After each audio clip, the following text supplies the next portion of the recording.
Senator Mike Rounds says he has been working for years now to eliminate the United States Department of Education.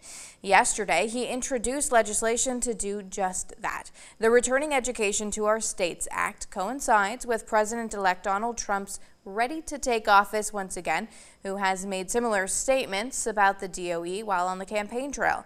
Beth Warden is speaking with those who are both for and against this in our top story here at 6.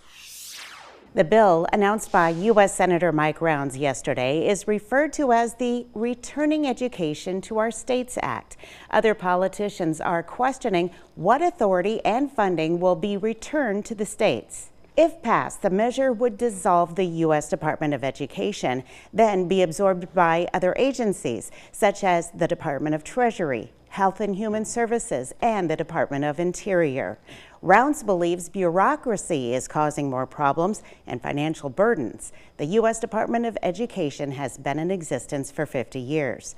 One area of concern is special education. While Rounds says it's best for states to decide, South Dakota Democrats Executive Director Dan Aller says as a substitute teacher for 8 years, he's seen firsthand how state decision makers affect those in Title I. Let's take the bureaucracy out of this process. Let's go back to the basics of what was there before the department ever started.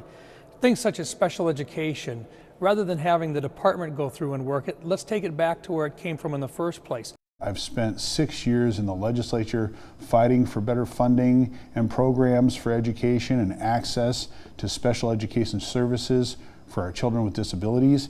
And these things shouldn't be hard to convince people to do, yet here in South Dakota, it has been increasingly difficult.